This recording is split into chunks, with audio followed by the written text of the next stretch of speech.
Hey everyone, welcome back and happy Thursday.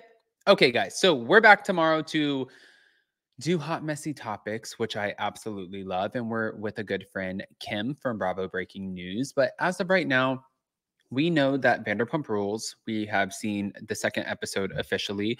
A lot of people are wondering what's going on with Raquel Levis, Rachel Levis, however you want to address her. And she's speaking out. And it sounds like she has a little bit of FOMO. Yeah, I'd be lying if I said I didn't see that one coming. So before we jump into all of this, go ahead, smash that like button. If you're not subscribed, get subscribed. Don't forget to hit that notification bell and let's jump right in.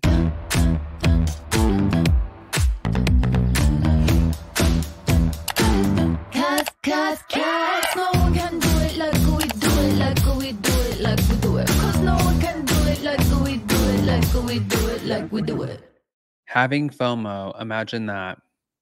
No, I'm not shocked. Okay, wait, here we go. So Raquel Levis is talking about a lot of things. Now, thank you to Reality Blurb. She revealed her thoughts on James Kennedy's future with his girlfriend, Ali Luber, during an episode of her podcast last week. Days after the premiere episode of Vanderpump Rules, she spoke of James and Ali, and she also shared if she believes her former fiance can have healthy relationships. She addressed a comment that Tom Sandoval made, and she admitted to feeling a little bit of FOMO, which is, if you guys don't know, fear of missing out on season 11. We'll see. That's what Rachel replied after being asked if James and Ali would last on the February 1st episode of Rachel Goes Rogue. I think Ali is a very patient person. She reminds me a lot of me. And I think there's a motive in her to help. And I think time will tell. He's older now. He has more life experience, but it doesn't seem like there's a lot of growth there. So we'll see. The shade.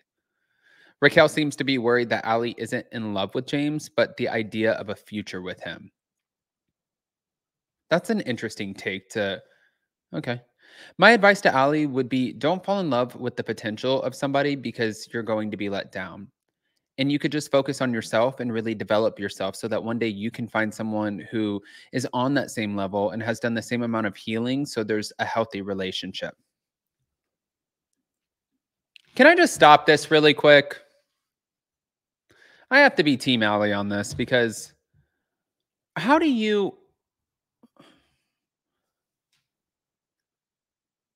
How in the hell do you end up sleeping with your former friend's person of almost 10 years? You were in a toxic relationship with James that you're claiming. That's what she says. You were in a toxic relationship with Tom Sandoval. And then you're supposed to be the go to person for advice to give Ali advice or any sort of, just like pointers or tips because you went to the Meadows and that she needs to discover herself, find herself, and find the happiest, healthiest version of herself. No, that sounds dumb. I mean, maybe you guys don't think that sounds dumb. I think that sounds dumb. Maybe I'm just like reaching by saying that sounds dumb, but I think it sounds dumb.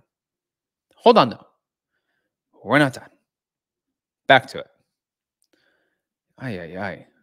According to Raquel, she's in a different place than she was when she dated James and when she was engaged, and also when she engaged in a months-long affair with Sandoval behind the back of his then girlfriend and her then friend Ariana Madix, because she's done a lot of therapy, like intense therapy. I've done a lot of reflecting on my patterns and my relationships and looking at things with James and then looking at that relationship with Tom and seeing what was overlapping.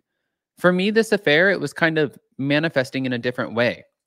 Like, I didn't see the similarities when I was in it, but as I've been able to take a step back and look more clearly at it, I can see it for what it is. Like, it was that potential.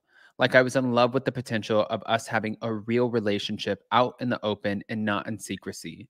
And I didn't even see that as a pattern until I was able to remove myself from the situation totally. You know what? This kind of reminds me of somebody who like stops drinking and they're like, "Are you sure you need another drink?"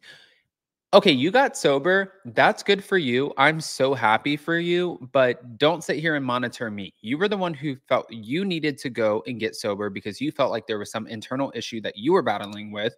And it's the same thing with therapy. It's like if you went through therapy and you discovered yourself, that's you. That's not me. So don't go through therapy and then all of a sudden come out like you just got like some sort of doctorate or something. And now you're trying to coach me on what my life should be like because of the tools that you learned in your extensive therapy. Does that make sense? I hope so. Because this shit to me does not make any sense. Oi, oi, oi.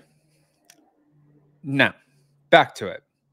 Although Rachel is no longer in communication with Sandoval, she did hear what he said about her during his appearance on Nick Viall's podcast last month. She said, I hated what he said. He said someone like Raquel, some 20-something-year-old doing that whipped cream bikini thing like Varsity Blues. And I'm like, okay, what is this reference? And I YouTubed it and I was like, oh my gosh, like what? And we've already talked about it on my podcast, how this came to be our first moments that really shifted the dynamics into something more of like a love connection, if you can even call it a love connection. But the way that he was describing it really made it sound like I was the temptress and that it was the seduction that he fell into. I can take ownership of my part in that because, yeah, it was a choice that we made every day and it was a really bad decision. But it just felt like he was putting a lot on me, saying it was my fault for seducing him, which I don't think is right. Mm. Now, though, Tom Sandoval has appeared to have moved on from this with Victoria Lee Robinson, which we did a video about earlier on Up and Adam Channel 1. Raquel believes Sandoval still has work to do on himself. Yes, I finally agree with her. If he got good therapy and some introspection, he would come to the conclusion that your self worth isn't based on your significant other. You can't get your self worth from somebody else, it has to come from within you. Now, she also questions James' ability to have healthy relationships. She said, I don't think that that's a healthy relationship, talking about him and Ali. I don't think any relationship with James is healthy, especially knowing that we broke up and he got with somebody else so quickly after. There's no time to really reflect on yourself in a span of 3 weeks or 4 weeks, however long it was. The same problems, just a different person. Now, just talking about James made Rachel immediately anxious, I guess, and nervous due to the emotions that she was feeling about their past relationship and his current life with Ali. She said, that was my fiance. That was somebody that I thought I was going to spend my life with. We were looking at houses that had a pool and we were ready to take the next step. And here he is in this new house with a pool in a backyard. I just thought it was funny that an airplane, like they're in a flyover zone. I enjoyed that. Girl, at least they have a house. You are living with your parents. And I'm not shading her. I'm just saying, like, you can't shade that. I mean, I have a house that's in a flyover zone. As for season 11, Raquel confessed to feeling a little bit of FOMO after quitting the show last year. She said, I can own that, but I don't know. As it went on, I just kept thinking, like, oh my gosh, I'm so happy I'm not part of this. She definitely has FOMO for sure. She's definitely regretting, I'm sure, the decision to not be a part of the show. She's just trying to put up a brave front, which I totally understand, but I don't think it's really like, I don't know if anybody's buying it, but everybody's different. Honestly, I want to hear what you guys think about this. Guys, go ahead and pop off in the comments. Let us know what you think. And more importantly, before we end up jumping out of here, I want you guys to go on to, because we are doing a giveaway for Rose Forever. So anywhere you get your podcast, go click on Up and Adam, right?